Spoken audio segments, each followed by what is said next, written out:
কি টেস্টি, এটা না বানিয়ে খেলে আপনারা বুঝতে পারবেন না। দেখলে জিভ দিয়ে জল চলে আসবে, এতটা লোভনীয় এটা।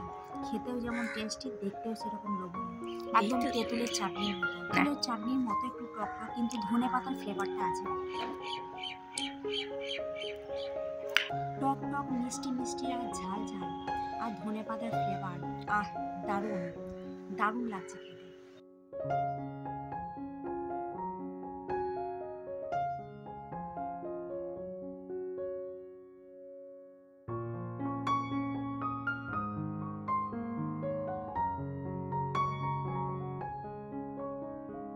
High guys, welcome back to my YouTube channel রাখির রান্নাঘর। আমি রাখি, তো আবার নিয়ে চলে এলাম আপনাদের জন্য নতুন একটা ভিডিও। নানা ধরনের রেসিপি দেখার জন্য চ্যানেলটা অবশ্যই সাবস্ক্রাইব করবেন, আর ভিডিওটা ভালো লেগে থাকলে লাইক কমেন্ট শেয়ার করবেন। তাহলে চলুন ভিডিওটা দেখতে থাকুন।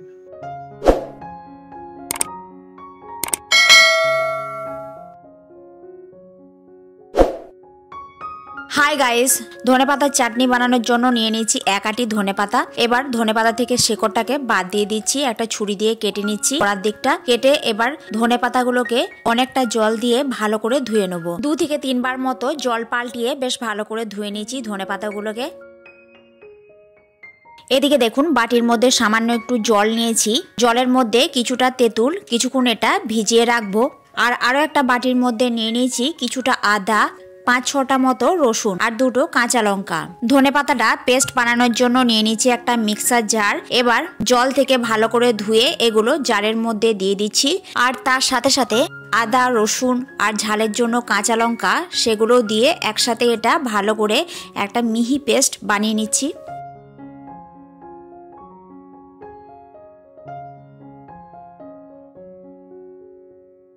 তো মিক্সির মধ্যে কিছুক্ষণ এটা ঘুরিয়ে দেখুন ভালো একটা মিহি পেস্ট তৈরি করে নিয়েছি।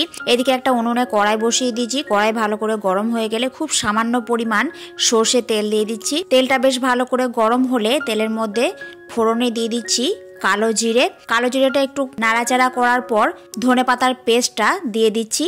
যে জারের মধ্যে পেস্ট বানিয়েছিলাম ওই জারের মধ্যে সামান্য একটু জল দিয়ে ভালো করে ধুয়ে দিয়ে দিলাম কড়াইয়ের মধ্যে। মিডিয়াম ফ্লেমে এটাকে কিছুক্ষণ ধরে নাড়াচাড়া করে নিচ্ছি। নুন দিয়ে দিচ্ছি স্বাদ অনুযায়ী। নুনটা দিয়েও ভালো করে মিশিয়ে নিচ্ছি। আর এই যে তেঁতুলটা ভিজিয়ে রেখেছিলাম, তেঁতুলটা ভালো করে চটকে তেঁতুলের রসটা বের করে নিয়েছি। এবার এই তেঁতুলের জলটা ধনেপাতার সাথে দিয়ে দিলাম। ধনেপাতার সাথে এই তেঁতুল জলটা দিলে ধনেপাতার মধ্যে একটা টক টক ভাব আসবে, যেটা খুবই ভালো লাগবে। এটা দিয়ে কিছুক্ষণ এটা নাড়াচাড়া করতে হবে, জলটা একটু শুকিয়ে যাওয়া অবধি। তো 5 মিনিট মতো এটা নাড়াচাড়া করার এর মধ্যে দিয়ে দিচ্ছি জ্যাগরি পাউডার। আপনারা কিন্তু চিনিও দিতে পারেন। আমি এখানে 3 চামচ মতো দিয়ে দিলাম জ্যাগরি পাউডার। এটাকে দিয়ে ভালো করে একটু নাড়াচাড়া করে নিচ্ছি। আঁচ কমিয়ে মিডিয়াম ফ্লেমে এটাকে রান্না করতে হবে। তারপর এর মধ্যে যে জলটা আছে সেটা শুকিয়ে গেলে কিন্তু তৈরি হয়ে যাবে আমাদের টক মিষ্টি ঝাল ধনেপাতার চাটনি। রেসিপিটা কেমন লাগলো কমেন্ট করে জানাবেন। চ্যানেলে নতুন হলে চ্যানেলটা অবশ্যই সাবস্ক্রাইব করে নেবেন। আবার আসছি নতুন কোনো রেসিপি নিয়ে। আজকের জন্য টাটা।